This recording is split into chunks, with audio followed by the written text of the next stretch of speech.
I don't teach people to go into brawls. I teach people to end fights if it endangers their safety and the safety of who they're with. Community defense, like we can argue, or we can talk about like Oakland's escort service for the elderly, or even like on college campuses. But it's the same thing of just like, how do we take care of each other? How do we alert each other? It's the neighborhood groups. It's our pod mapping and mutual aid.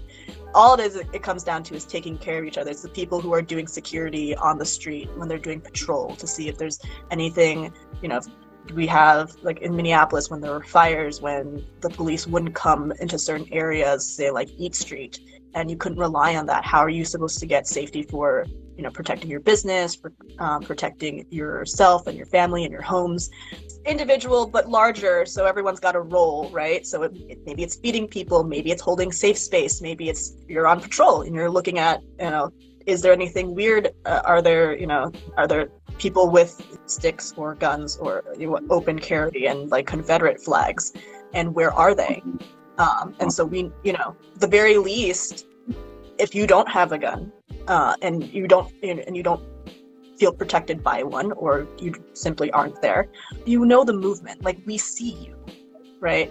So that it's one of those things. It's not like we're allowing our community to go, you know, without any notification, any information, any awareness. Is that we see you in our community. You're not hiding. And half of the assaults, or I wouldn't say half, but like a lot of the assaults that occur come out of, you know, this level of surprise. If you look at the videos for like the elders that definitely got injured and assaulted in broad daylight on the middle of the street, these are all like behind attacks. If you looked behind you, maybe that definitely takes away the element of surprise. As I see your face, you can't surprise me. When you're elderly or when you're not aware, that's what happens, is that there's the opportunity for that to occur and to also get away with it. And on a community level, on a group level, it is simply stating, we don't allow this here. We see your face, we know what you look like, we will find you. What is it, AIM? American Indian Movement. And so they are an armed local group, protective group in response of the fact that police would not come to protect the community as they claimed they would. And so they became their own local, protection, I wouldn't say agency, but group for the community.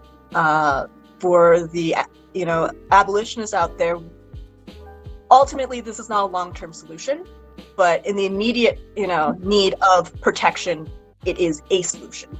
I feel like at least the 70s. Okay. So it's a long-standing community group, and it was very important during the summer of 2020.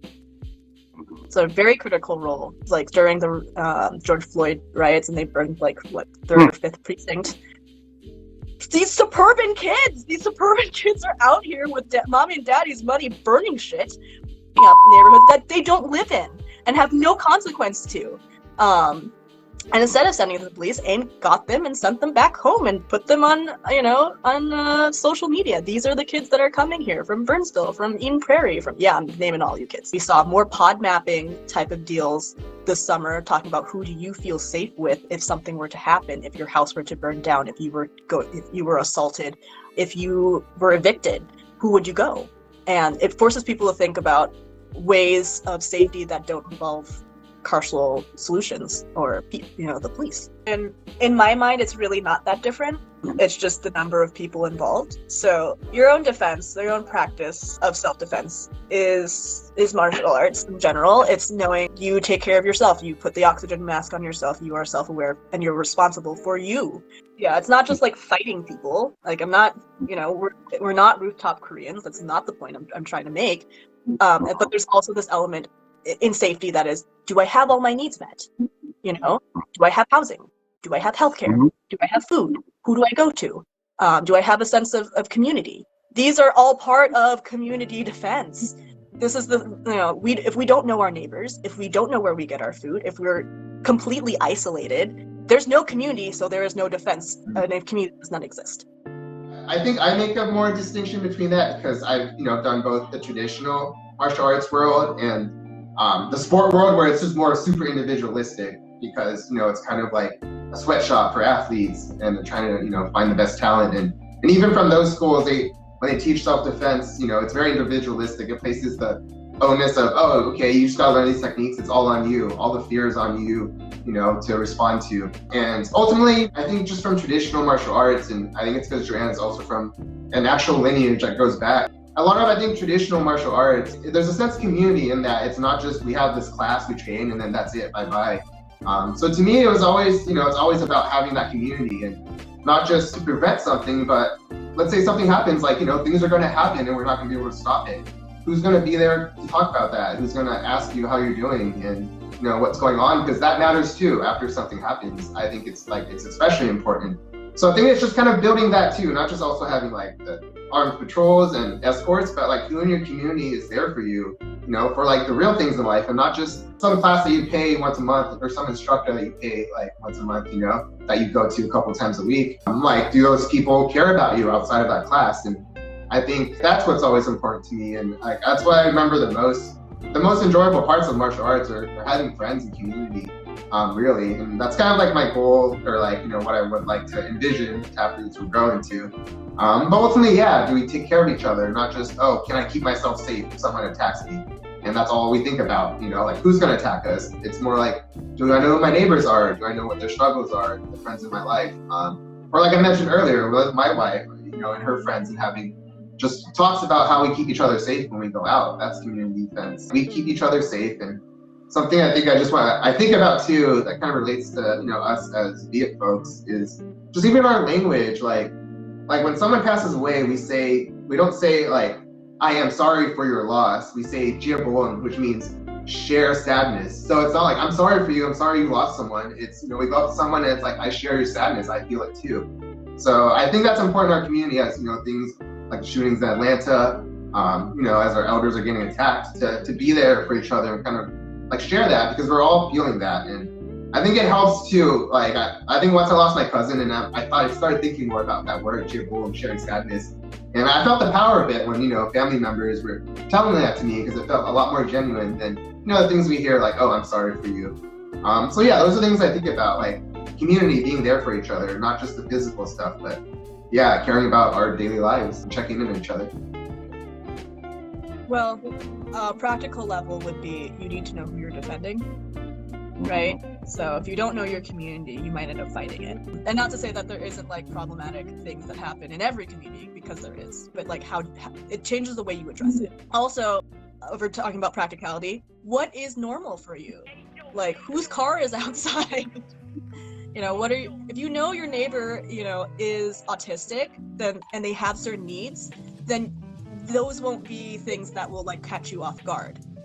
If your neighbor is elderly and won't be able to, and this is Minnesota, so you Californians don't know shit about this, but like, if we get 6 inches to a foot of snow, they're not going to be able to go outside.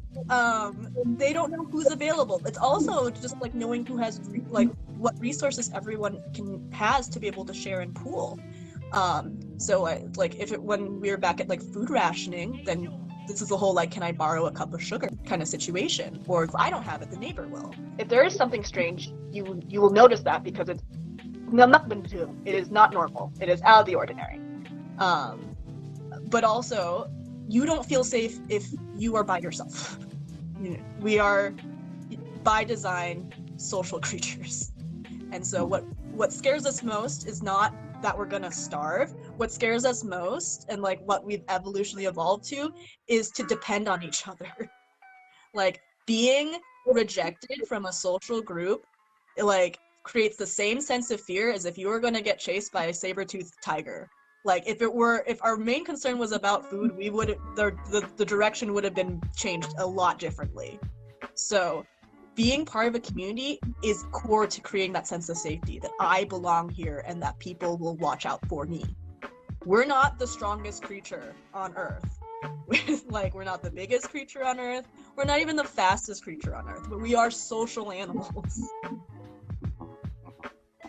Yeah, to me, it's definitely that point too, and it's also fighting against like kind of the mainstream chud narrative, even with firearms culture of like, oh, we gotta protect ourselves from the other, and it's always like, it's unrealistic, because the most likely you are gonna get violence or attacked is by some like intimate partner violence. I know that from growing up, and it's more likely that the person that will hurt you will look like you or sound like you, kind of what Sam mentions on Southpaw.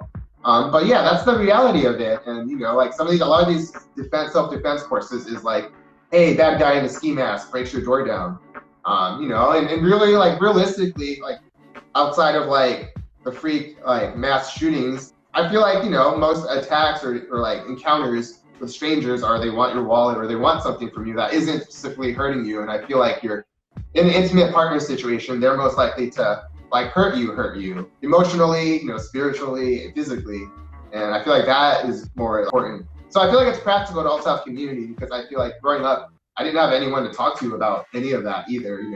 The things that I saw going around in like my parents, and relationships around me, I wish I had someone to talk to. So I think it's just important to also have that. But also, like for mutual aid, like I need a cup of sugar, or like, oh, what if my neighbor needs a cup of sugar?